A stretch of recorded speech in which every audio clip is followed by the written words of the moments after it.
Hey everybody, welcome to my RV7 / Pete and Pole Air Camper YouTube channel. I've been trying to make this intro video now for probably a half hour, and I'm going to try to keep this short and sweet and to the point. The reason I'm making these videos is because one, I like to build, and two, I really enjoy helping other people. So these videos will show you how I am building my airplane. Now, I'm not saying that I'm an expert, because I'm not, and I'm not saying that the way that I've built my airplane is the way that you should build yours. These are just for entertainment purposes. Maybe when you watch these, it will spark some ideas in your own mind on ways that you want to build your airplane. The other reason I'm making these videos is because I need help building my RV7. I can build the airplane myself. Financially, it would take a very long time to do it. I would rather not wait a very long time because I want to use this airplane as a platform to travel around the country and help other people with their aircraft projects or with their aircraft maintenance. So in order for me to do that, I've set up a GoFundMe page and an Amazon wish list, and those links will be in the description of all of these RV videos. So if you feel moved enough when you watch these videos, if they've helped you and you feel motivated in return to help me, I'd appreciate your donation or your purchases from the wish list.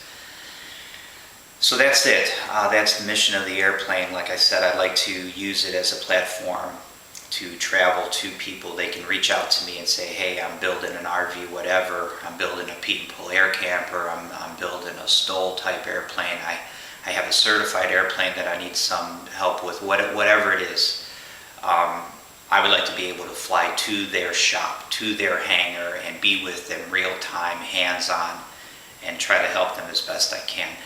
I might not be able to help.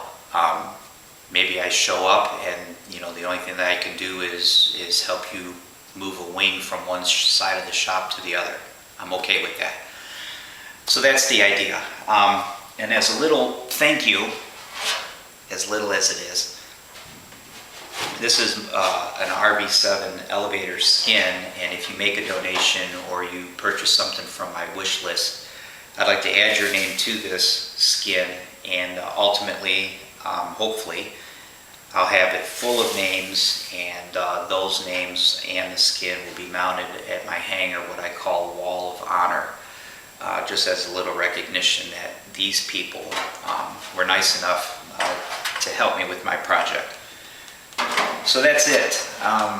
Again, these are the RV7 videos. You might be interested in checking out my Pete and Pole Air Camper videos as well.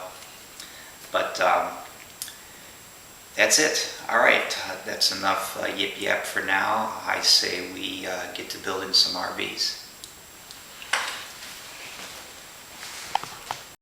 A couple of quick notes on dimpling. I'm getting ready to dimple these main ribs for the right wing on my RV7. I've done a few ribs already, and I've already done the main or the rear spar dimpling.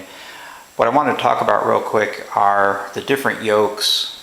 This is a 3-inch yoke, which basically means you've got 3 inches of clearance from the center line of the die to the back of the yoke itself. That's 3 inches.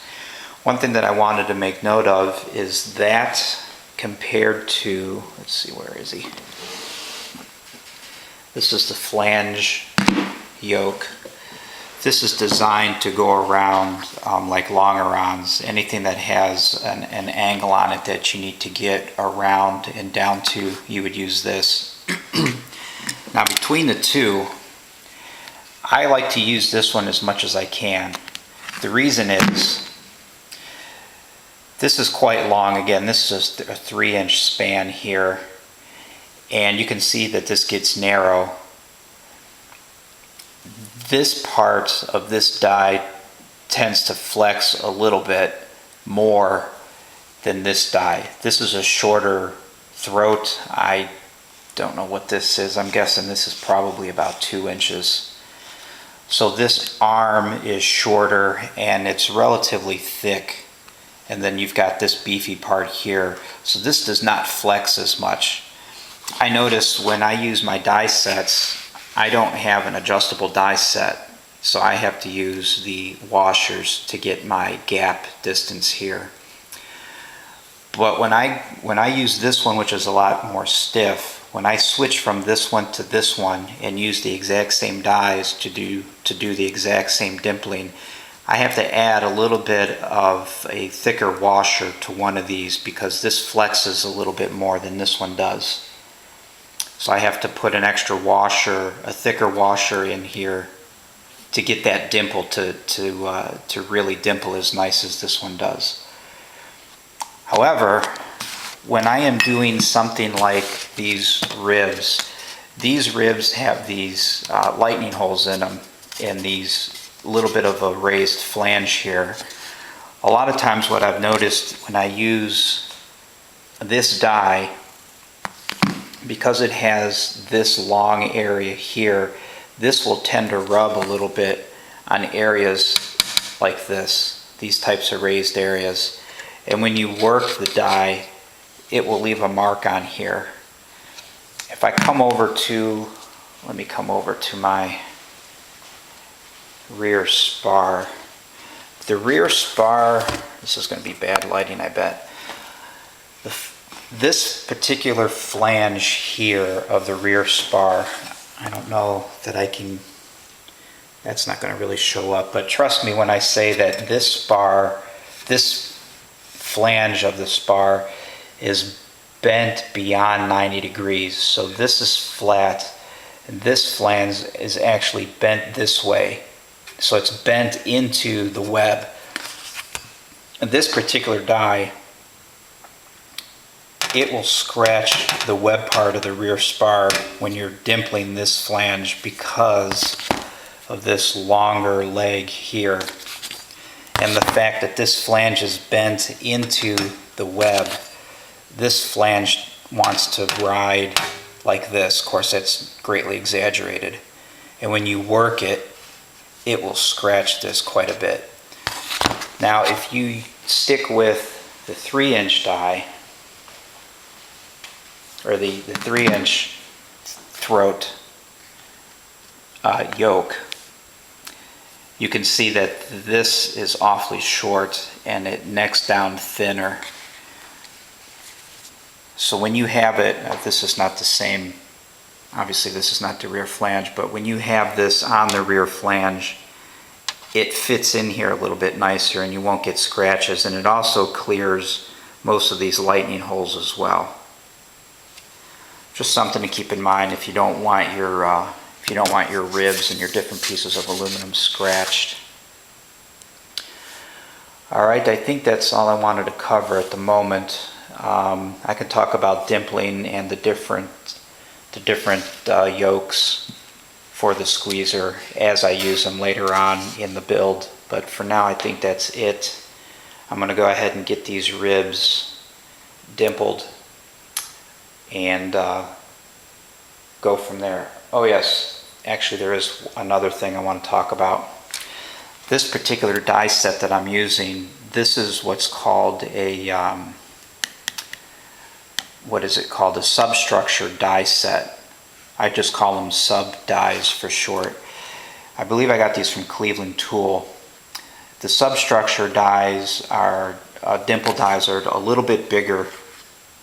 They go a little bit deeper, and the dimple itself is a little bit wider than a standard die set because these types of dimples here, you have the skin dimple that will nest inside of this dimple.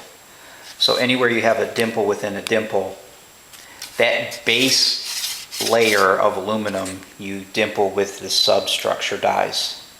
So that will set all of these dimples deeper and wider, and then you dimple the skin with a normal die set, and that smaller dimple will lay inside this slightly larger dimple really nice, and then you run your rivet through. So I use the sub die set on everything that I dimple that I know is going to have another dimpled piece of aluminum laying inside of it. I dimple all of that with the sub die.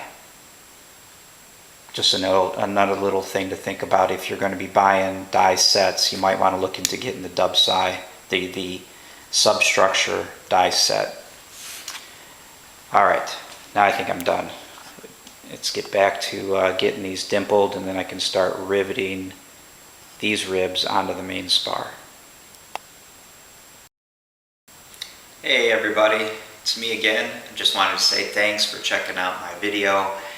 And like I said in the intro, if you find these videos helpful and useful and you're moved enough to want to in return help me with my project, my GoFundMe link and my Amazon wish list link is in the description of each of these videos.